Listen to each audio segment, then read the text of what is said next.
लाया जा सकता है मित्रों। मेरे यहां में जब गांधीनगर आया, मैं दिल्ली में रहता था, जसवंत सिंह जी के एक साथीदार के रूप में वहां काम करता था, कई वर्षों से गुजरात आया नहीं था। अचानक मुझे गुजरात आने का मेरे जिम्मे आ गया। और मुझे याद है जब मुझे मुख्यमंत्री का दायित्व मिला था तो अटल जी प्रधानमंत्री थे, उनका टेलीफोन आया कि भाई कहां हो, तो मैंने उनको कहा मैं स्मशान में हूं। तो हंस पड़े, हमरे यार तुम स्मशान में हो, मैं तेरे से क्या बात करूं। मैंने कहा नहीं अटल जी आपने फोन किया, कोई काम होगा। उनका अच्छा कितने बजे लौटोगे और स्मशान में क्यों हो। मैंने कहा माधवराव जी सिंधिया का जो एक्सीडेंट हो गया है उसमें उनके साथ एक पत्रकार कैमरामैन है गोपाल, उसका भी स्वर्गवास हुआ है, तो मैं उस गोपाल के फ्यूनरल में आया हूं, क्योंकि माधवराव सिंधिया के फ्यूनरल में तो सब जाएंगे, गोपाल में कौन जाएगा। सामने उस गोपाल के फ्यूनरल में था एक कोई और राजनेता तो आना नहीं, मैं था, वो दो चार उसके बेचारे पत्रकार मित्र थे। तो मैं रात को अटल जी के यहां गया और फिर उसके बाद मेरे जिम्मे काम आ गया, अचानक आ गया, मुझे पता तक नहीं था। मैं गुजरात से दूर था, मैं गुजरात की गतिविधियों से भी परिचित नहीं था। ऐसी स्थिति में जब मैं आया तो मैंने दिल्ली से फोन किया मेरी पार्टी को गुजरात में। मैंने कहा भाई मुझे बुलाते रहे हो, लेकिन मैं जाऊंगा कहां, मेरे पास तो घर नहीं है, रहूंगा कहां। तो उनका आप चिंता मत कीजिए, हम सर्किट हाउस में कमरा बुक करा देते। तो मैंने उनसे कहा देखिए भाई कमरा बुक कराइए, मैं एमएलए कुछ नहीं हूं, पूरा पैसा अगर सरकार लेती है तो कमरा बुक करना, और पूरा चार्ज दे करके मैंने कमरा बुक करवाया।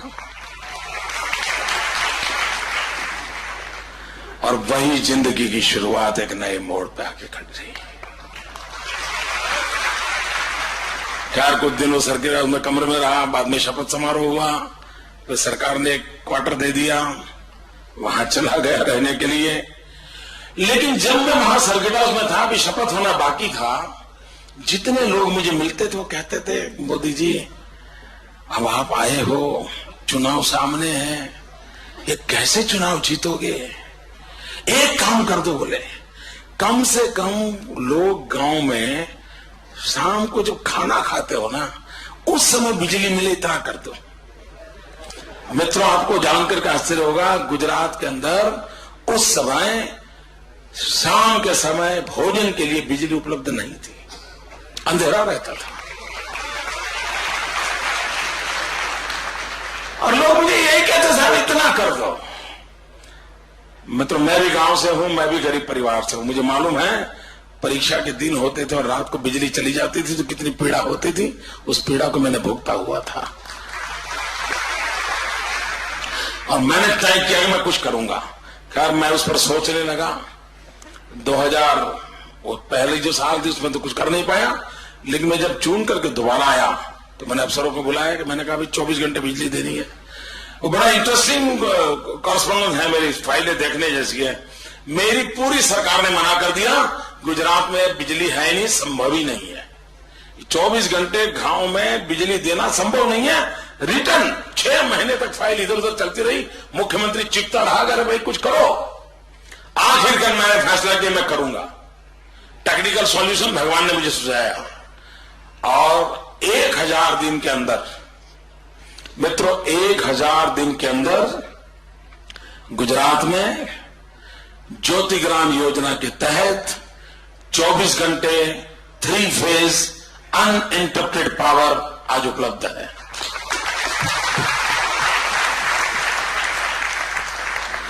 चौबीस घंटे 3 फेज अनइंटरप्टेड पावर उपलब्ध है।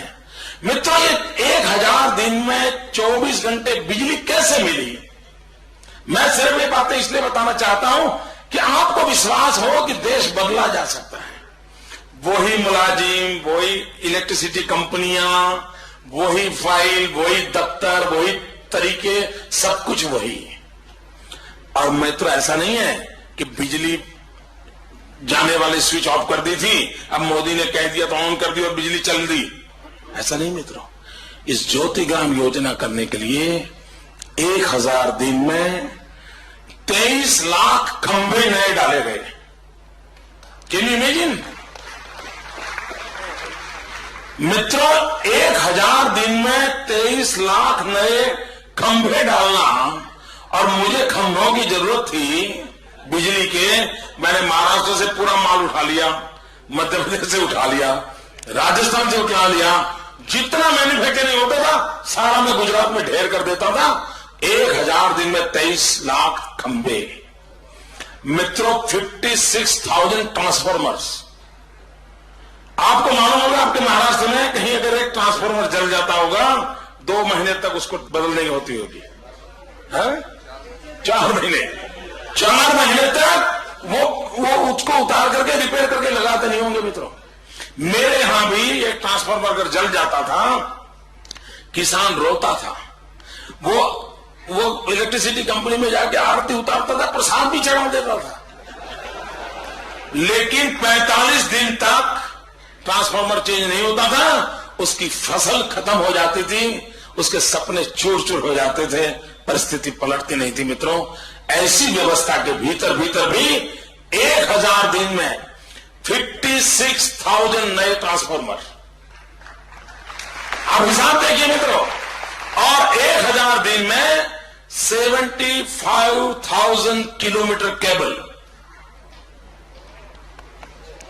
अब अंदाज कीजिए मित्रों, वही मुलाजिम, कोई एक्स्ट्रा नहीं, यही लोगों ने इतना काम किया। क्या विश्वास है कि नहीं आपको कि यह देश बदला जा सकता है?